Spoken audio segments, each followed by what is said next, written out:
Thank you so much. I kind of like to be on the stage, so I will stay for one more minute. I would like just to introduce the next speaker, which is a dear friend of mine, as I underlined it twice. Two beers, only 2 beers. Dang Suchu is one of the well-known agile practitioners in Cluj, but he is also a known professor at the university. So it is my pleasure to tell you something that you don't know about him. He recently enjoyed going to Disneyland. The friends know him. You were there with 2 kids and a wife. Who do you think that enjoyed more the Disneyland out of these 4 people? Dad, of course. Please.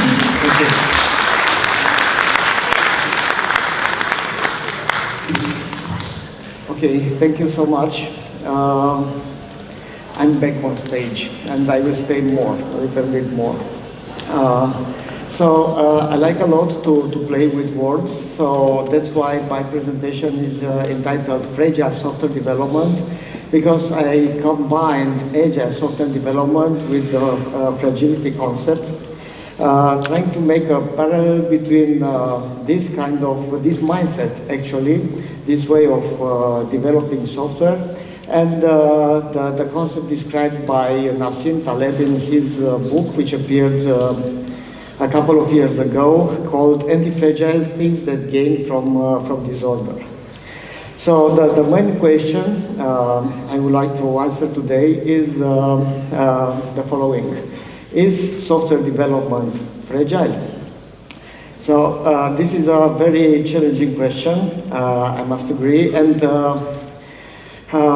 in order to answer to this, it's very important if software development is fragile, or maybe the process or the methodology we follow or the mindset we have makes it fragile. So before starting asking this question, I would like to clarify the concepts. So what fragile means, what fragile actually is. What we call a fragile object. Usually, a fragile object is something which is easily broken or which is easily damaged. It could be very easily destroyed or threatened, and it is vulnerable. If such an object would have feelings, it could say that it's afraid of disorder, it's afraid of randomness. It definitely dislikes variability and stress. It dislikes shocks, because all these things, all these external factors will damage it or will harm it. On the other side, we have robust things. And when we think to something which is robust, to an object which is robust, we think to something which is hard to damage, which is hard to be destroyed. It is strong. It is actually not affected by randomness or by disorder or by variability of stress. And usually we learned at school, and my son learned that way, that these 2 attributes, fragile and robust, are antonyms. So a robust object is the opposite of a fragile object. And Nassim Taleb in his book Anti-Fragile says, no, this is not true. Why? Because a fragile object, in case of disorder, in case of random external factors which appear, in case of stress, external stress, will have more drawbacks or have more disadvantages than advantages, while a robust object will not have any advantages or disadvantages. So actually, we cannot say that robust is the opposite side to fragile. It is more neutral. So what is exactly the opposite of fragile? It's something which gains from stress. It's something which grows when there is a shock or there is a pressure put on it. And because there was no word for that, for this quality, for such an attribute, Nassim Taleb invented this word, and he says that there are anti-fragile objects. An anti-fragile object grows when it is exposed to stressors, and it benefits from shocks. So it loves randomness, it loves disorder, it loves chaos, actually. It feels very well in an environment where there is a lot of variability, where there is a lot of volatility, or where there is a lot of uncertainty. Now, if we represent all these things in a scale, we can see that fragile is on one side, and anti-fragile is in the other side, and robust is in the middle. So it's neutral. Let's imagine that we have an object in a box, and that object is fragile. What will be written on that box? It is written that object is fragile, so it's a fragile package, but at the same time there is a message there. There is an advice. Please handle with care. If we have a robust object in such a box, nothing should be written on that box. Why? Because nothing bad happens, also nothing good happens in case of stress or in case of shocks. But let's imagine that we have something which is anti-fragile in that box. We have an anti-fragile object packaged there. What should be written on that box? I'm sorry? Very strong. Not very strong. Not very strong. It will be something like, please mishandle. Drop it from time to time. So please don't take care so much of it, okay? Because this could be beneficial for the object which is inside. So in his book, Nassim Taleb said that and argues very well that any system which is artificial, which is mechanical, which is complicated, is fragile. At the same time, any living, organic, or complex system is actually anti-fragile. It is not robust, it is anti-fragile. Now, I would like to emphasize these two terms, these two things, complicated versus complex. Because I was naive enough a couple of years ago to consider these two words synonyms. And for me, what was complicated was at the same time complex, and vice versa. But it is not the case. And which is the difference between a complicated system and a complex system? Thankfully, or fortunately, we have some research on this topic. For instance, we have Stacy metrics, which uses the maturity of the technology or the certainty of the technology on one side, and the stability of the requirements on the other side, to define what is simple, what is complicated, what is complex, and what is chaotic. So when when the technology is very mature and is very certain, and we know it very well, and we are experts in that technology, and when the requirements are very stable, nobody will change them in the future, the problem we have to solve is simple. It could take some time, but it is simple. If we follow a process, we can solve it without any problem. Anybody could do it, and every time when such a simple problem appears, it could be solved following the same process, the same sequence of activities, and that's all. If there are some, changes in the requirements, or the technology is not so mature, we have complicated problems or complicated systems. In this case, okay, we need experts, And we need their experience. We don't have processes anymore in this case. There is no best practice here. Actually, we have just good practices.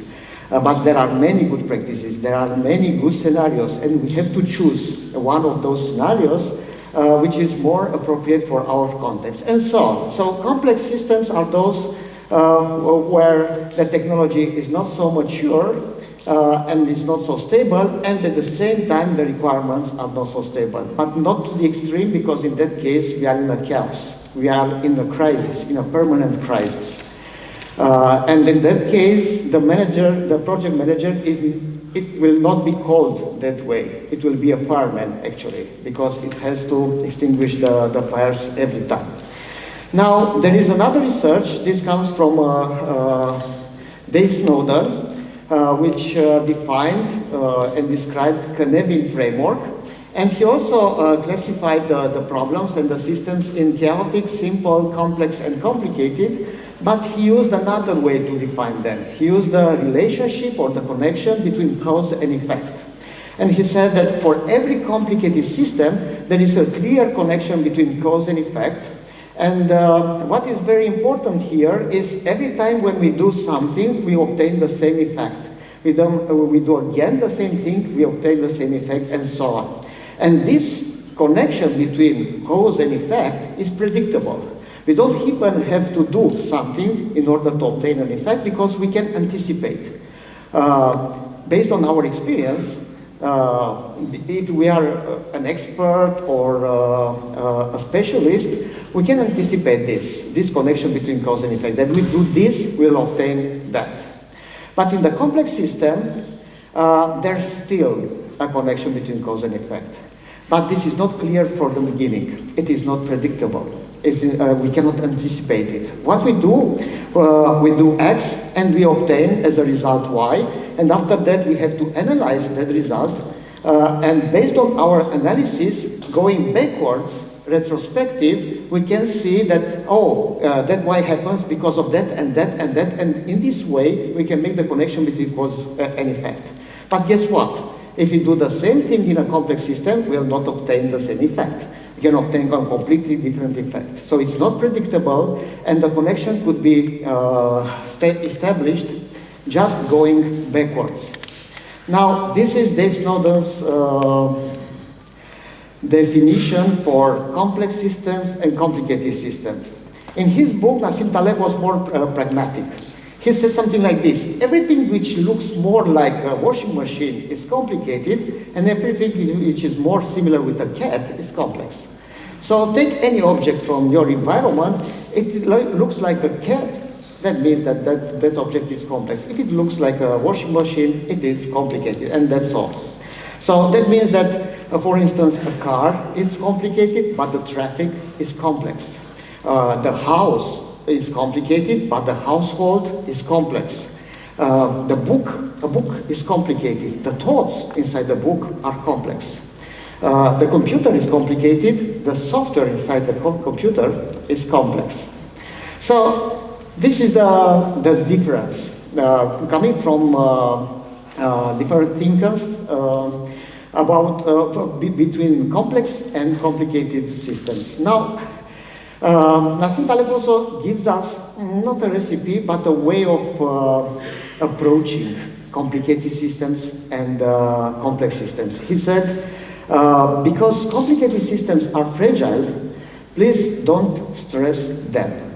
So we have to protect them from shocks, we have to protect them from stress, because they are fragile, they could be easily damaged. On the other side, when we talk about complex systems, what we have to do is to expose them to moderate stresses from time to time and to give time to recover. So we need some periods of time for recovering, and after that stress them again, and after a way to recover and stress them again and again and again. This makes them grow. This gives them, to those complex systems, more advantages than disadvantages. And he said something like this: if we don't do that, if we try to protect the complex system from shocks or from stresses, it will become fragile. Now the question is, do we have such complex systems, could you think of something, an object which is anti-fragile? Yes. The human being. The humanity is fragile. The humans are fragile. For instance, here is an example. It is called hormesis, which is used in medicine, which says that some substances which are toxic in big quantities, in small quantities, with recovery periods between injecting those quantities or between taking those quantities, will make the human body stronger. So they just not affect the human body, but they make the human body stronger. So vaccines are based on this concept on one side. On the other side, we have examples of native North American Indians which used to inject snake poison in very, very small quantities from time to time, giving some recovery periods in order to make them immune or more resistant to snake bites. So the body becomes stronger when it is exposed to shocks. It's the same thing with muscles. If we don't move, if we stay in bed for, I don't know, 1 month or 2 months, those muscles will become weak, very, very weak. On the other hand, if we stress the muscles from time to time with recovery periods, they will become stronger. It's the same thing with our brain. If we don't make, I don't know, mathematical operations in our mind and we use every time computer for additions or other operations, our brain becomes weak in computing those things. When we do them from time to time and make these exercises, we are much faster, okay? And on the other hand, Nassim Taleb talks about what he called naive intervention. When we try to protect such a complex system from the stresses, from external stresses, which comes from the environment, from the disorder, for instance, with the ultra or extra protective parents, which try to protect their kids from to not harm themselves. And what's the result of this thing? They make actually their kids more fragile because they are anti-fragile and they are too protected by all the stresses outside.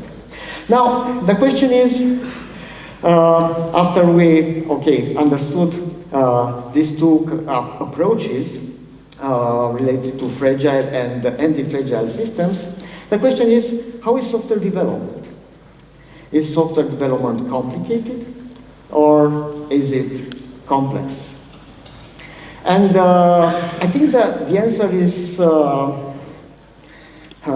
pretty easy to give, because when we think to a team which develops software, we think actually to a team which has to invent, has to decide, has to communicate. The team members have to communicate between them while they are solving a problem they don't yet understand and which keeps changing, creating a solution they don't yet understand and which keeps changing. Working with people they don't yet understand and, unfortunately, which keeps changing. Expressing ideas in a language or using a technology they don't yet understand and which keeps changing. And following a methodology they don't yet understand and which keeps changing. Is it complex or what? So definitely software development is complex. It is a complex system.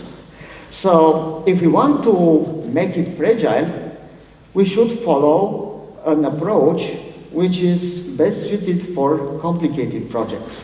We should use waterfall. So using waterfall for an unpredictable system, in an unpredictable system, is not good. It makes it fragile, actually. Having this kind of process like risk management processes, which what actually is risk management? Risk management is a way to identify stresses from outside and to try to protect your project by those stresses and to prepare for them. And actually, because software development is complex, this thing makes it fragile.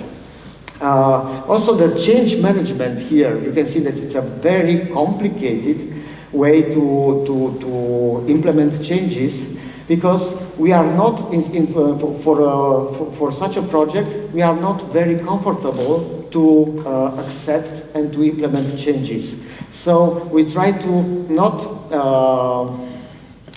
make our customers or our clients to easily ask for new changes in the future. On the other side, when we think to Agile or to some Agile practices, the Agile practices are best suited for an anti-fragile system. For instance, we have that second principle from Agile Manifesto, which says that we have to embrace change. What does it mean? It doesn't mean that we have to, don't necessarily, we should not reject changes, or not necessarily to adapt to those changes, because if we adapt easily to those changes, we are just robust. But the idea is that the changes are driven the project. Every new change makes our project more valuable and better. It makes our project grow. Another example is continuous integration. And I remember back in, I don't know, 10 or 15 years ago, when I don't know, I look so old now.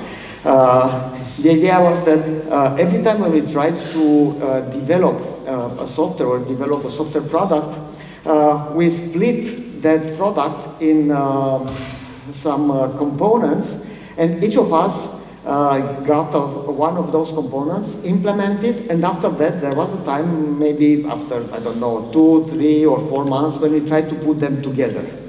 Now, that integration phase was a nightmare.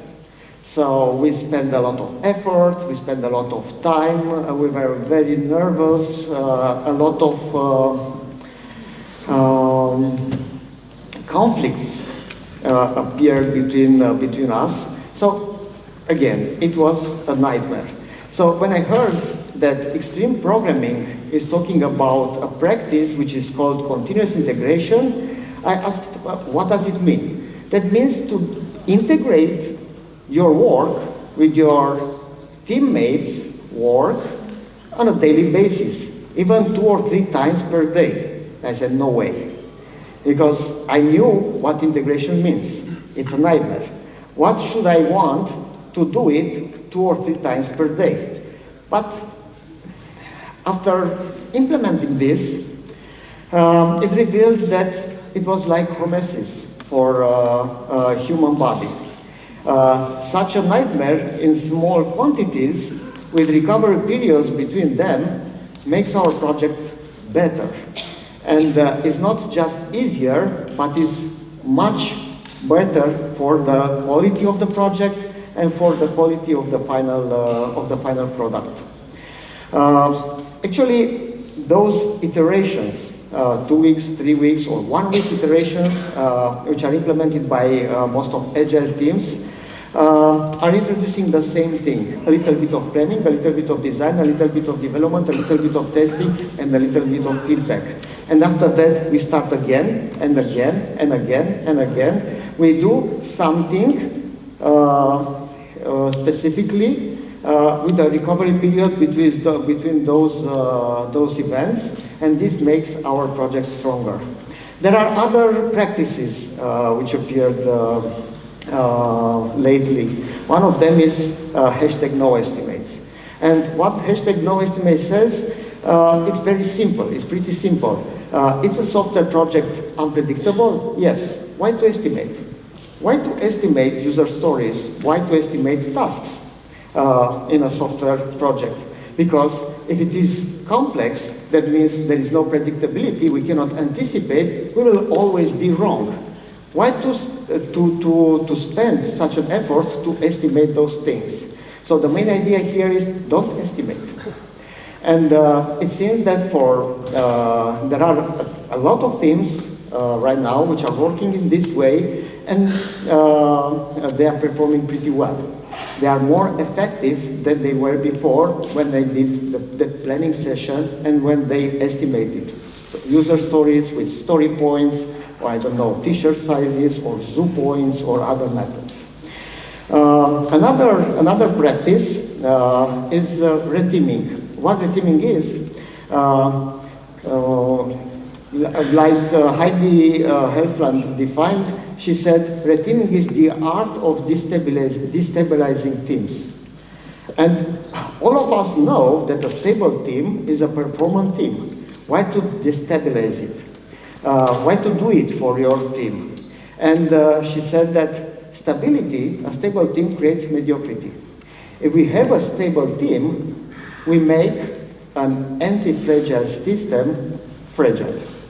So we have to stress that team from time to time, not too much, but just a little, with recovery periods between them, and the team will become stronger. And here is a very nice video, which somehow it's a metaphor for this thing. Okay, there are two ways. There are two balls which will go along those ways. It's straight. The distance between the starting point and the last point actually is the same, but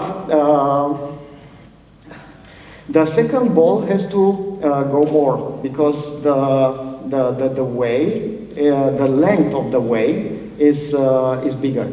So what happens if we let those balls to fall? So this happens. So this distance is the advantages we get when we put some stress, not too much, because if it will be too much, the ball will get blocked. Okay, so not too much, and with recovery periods between them, and this will accelerate the process. And this happens in the same way with a complex system and with a software development team as well. On the other side, yeah, we have chaos engineering. This is another new practice which expose a production software, a product which is installed in production, to some random events in order to make it stronger. It's the same concept, because that software project is a complex system. It's anti-fragile. And the last one, the last example I would like to share with you is this one. So here we have 4 kinds of employees: I-shaped employees, T-shaped employees, P-shaped employees, and COM-shaped employees. What's the difference between them? The difference is between the breadth of knowledge and the depth of knowledge. So in the past, our parents, for instance, were mainly I-shaped employees. The depth of their knowledge was very long, because they did the same thing many times in the same place, and what they get a lot of experience in doing that things, and they became experts. They became specialists in that field. Now we are looking more for com-shaped employees. As you can see, the depth is not so big; it's much smaller than in case of I-shaped employees. Why? Because we don't have the opportunity to become specialists in one technology, because it is changing so much. It is volatile. We work in a technology which maybe will disappear in 2 or 3 years. If I can give you an example randomly, Angular. Okay, in 5 years, it gone from Angular 1 to Angular 9, and between Angular 1 and Angular 2, there were so many differences that your experience in Angular 1 was not helpful for you in order to use or to develop software in Angular 2. So you don't have time to specialize yourself or to get expertise in one technology. So we'll have more specializations. That's why it is called com-shaped. Actually, in software development, it is not called com-shaped employee. It is called full-stack developer. So this is the new kind of developer a lot of software development companies are looking for. And it's the same thing: small, things, but many such small things we have to learn in order to be more effective on the projects we are working. Okay, this concludes somehow my presentation. I would like to leave you with this quote from Nassim Taleb, which said, complex systems and software development projects are complex systems, are weakened, even killed when deprived of stressors. So embrace stress, but in short amounts, with recovery periods between them. Thank you very much.